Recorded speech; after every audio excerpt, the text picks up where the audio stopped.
जितेबले आमे घर को आसी था बेले बेले आम घरे भी बहुत नेगेटिव ऊर्जा आसी थाए। नेगेटिव ऊर्जा केमती भाव में आसी थाए, घरे अलंधु रहिला ये एक नेगेटिव ऊर्जा।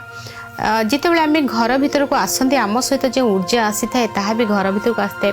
पवन रे ही बहुत जिनस आसते, आम घर को बहुत व्यक्ति आसता, तो बहुत किसी घर भीतर ऊर्जा वास्तु दोष भी थाए। आम घर में अनेक समय बहुत वास्तु दोष थाए, तो तार प्रभाव आम घरे रोहुतबा समस्त व्यक्ति ऊपर पड़ी थाए। आम बाहर बहुत खुशी था किंतु घर भीतर को आसले आम कष्ट लगी थाए। घरे तो निज लोक ही था, तेरे कष्ट कहीं लगी थाए आमको। बाहर थोड़ी ना निज लोक था, तो बाहर लोकों सहित भल कि घर को आसले कष्ट। बाहर लोकों सहित भल कथा, घर भीतर को आसले निज लोक मैंने चिड़चिड़ा मन आसो, क्या सहित कहार मन मिशबनी, घर भितर अर्थ बहुत अर्थ खर्च हो, बहुत लॉस भितर सबकि चल बहुत किसी घर को आसिले ही गोटे शांति ना। सेमती भाव में जदि आपणकर कौन करेंगे, घर भितर बहुत नेगेटिव ऊर्जा जिते बहुत एक्टिव हो जाए से सब सिचुएसन गुड़ाक आसी थाए।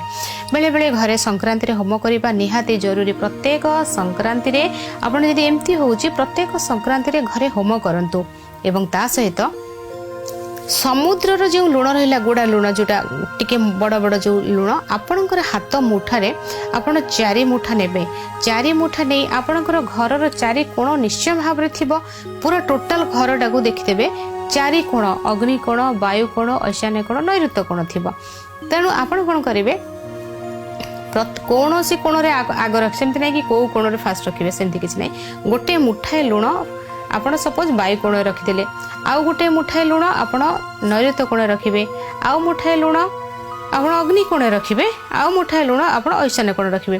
सेटा पूजा घर थाउ, सेटा टॉयलेट थाउ, सेटा रोषेई घर थाउ, सेटा बेडरूम थाउ, जहा थाउ 4 कोण आपण जानि पेले ना, माने आपणकर घरटा निहाती 4 कोण थिबो। जदि आपण भाबे गोटे कोण रे आपण बेड पके दैचंती, आपणकर किछि आलमीरा रहि जाईछि, तथापि से आलमीराटा जोठी सरछि सेठी आपण गोटे मुठा लुण रखि देबे। कोनोसी पात्र रे आपण रखि परंते, तळे न रखंतु। कोनोसी माटी पात्र रे आपण 4 कोण रे लुण रखि देबे।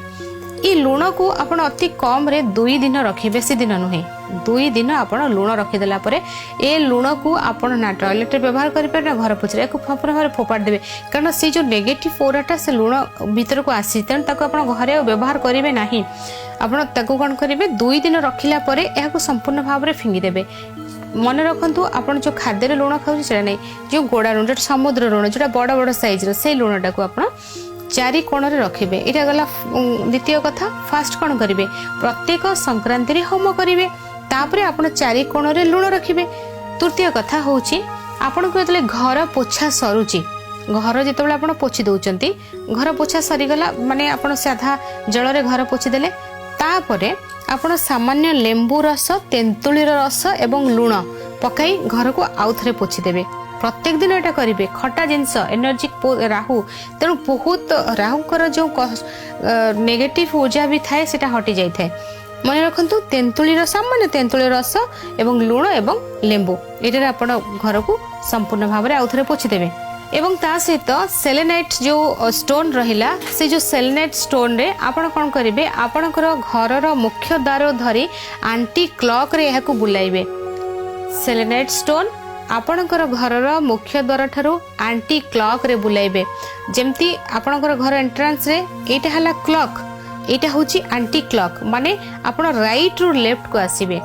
तो एटा होची आंटी क्लॉक रे, क्लॉकटा बामरु घंटा केमती बोलुची, क्लॉकटा आंटी क्लॉकटा हेले उल्टा हला। आपणकर घरर मुख्य द्वार जेमती घर थिबो, आपणकर आंटी क्लॉक रे से सेलेनाइट पत्थर जो स्टोन रहिला सेटा को धरी आपण ताको आंटी क्लॉक रे बुलाई देबे। एही कार्य को आपण सेलेनाइट पत्थर रे डेली करि परिबे। पोछाटा तो डेली आपण सेटा करि परिबे और लुण को 2 दिन थर रखिबे। एवं संक्रांति रे थरे घरे होम करिबा निहाती जरूरी। ए सब करिबा द्वारा आपणकर घरर थिबा नेगेटिव ऊर्जा निश्चय भाव में हटिଯିବ। आपणक घरे सुख शांति समृद्धि बहुत आसीबो।